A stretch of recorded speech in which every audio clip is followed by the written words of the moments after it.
Malam yang sepi pun sepi. Di pelataran Masjid Nabawi, seorang sahabat bernama Haris tengah merapikan tikar usangnya. Ia menyimpan kurma kering di balik sorbannya dan sesekali menatap bintang yang menggantung malu-malu. Haris berbisik lirih. Beliau berkata, "Allah, aku malu meminta, tapi engkau tahu kebutuhan hambamu." Tak lama datanglah Utsman bin Affan, satu sahabat dermawan yang dikenal lembut hatinya. Utsman tersenyum sambil duduk di samping Haris. "Wahai Haris, engkau tampak letih malam ini.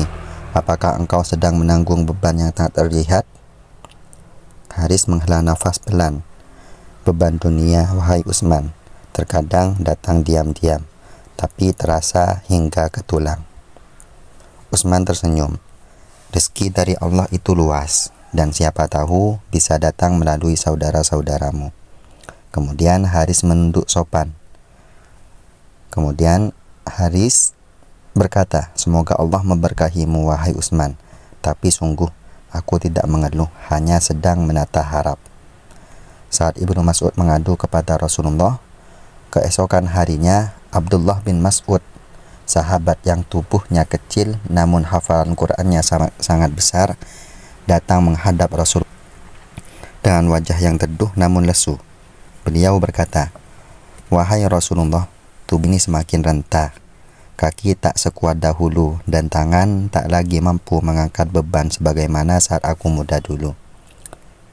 Kemudian Rasulullah menatap beliau dengan penuh kasih, lalu bersabda dengan lembut, "Wahai Ibnu Mas'ud, maukah aku ajarkan satu surat, yang mana surat itu jika engkau membacanya setiap malam, maka kemiskinan tidak akan mendekatimu selamanya?" Kemudian Ibnu Mas'ud menunduk dengan penuh hormat lalu berkata, "Demi Allah dan demi engkau ya Rasulullah, ajarkanlah aku." Kemudian Rasulullah pun membacakan surat Al-Waqiah dengan suara yang tenang dan dalam. Ayat demi ayat turun menyentuh hati Ibnu Mas'ud. Saat sampai pada bagian "Fa'amma in kana minal muqarrabin", dengan arti maka jika ia termasuk golongan yang didekatkan kepada Allah, air mata pun menetes dari pelupuk mata Ibnu Mas'ud. Ia menggenggam dadanya. Kemudian Ibnu Mas'ud berkata, "Surat ini bukan hanya menjauhkan kemiskinan, tapi mendekatkan hati pada Allah." Kemudian Rasulullah pun bersabda, "Ajarkanlah surat ini kepada keluargamu dan bacalah ia setiap malam." Hadis riwayat Baihaqi dan Ibnu Katsir. Ketika hati lebih kaya daripada dunia, malam harinya Haris duduk di bawah cahaya rembulan, membuka mushafnya yang mulai usang dan membaca surat itu perlahan. "Idza waqa'atil waqi'ah", apabila terjadi hari kiamat. Haris berhenti sejenak lalu tersenyum. "Wahai surat yang agung, engkau bukan hanya penenang hati, tapi juga jaminan dari yang maha kaya." Dari kejauhan, Utsman memperhatikan. Ia tak berkata apa-apa, hanya tersenyum karena tahu sahabatnya kini punya pegangan yang jauh lebih kuat daripada emas, yakni pada Allah. Penjelasan dan riwayat kitab surat Al-Waqiah bukan hanya untuk memperluas rezeki, tapi juga memperluas ketenangan hati dan keteguhan iman. Bacalah ia dan rasakan bagaimana Allah cukupkan segalanya, bahkan saat dunia terasa sempit.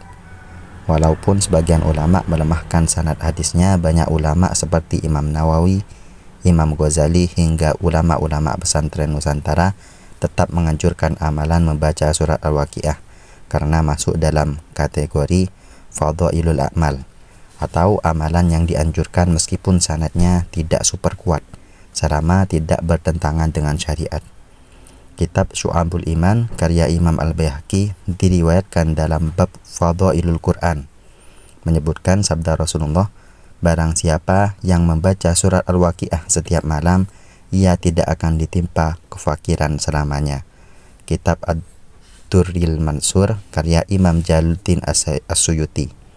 Kitab Mustad Ibnu Asakir, sejarah dan biografi sahabat. Disinilah disebut kisah bahwa Imam Ibnu Mas'ud mengadu kepada Nabi, dan Nabi membacakan surat Al-Waqiah sebagai jawaban atas kekhawatiran soal kemiskinan.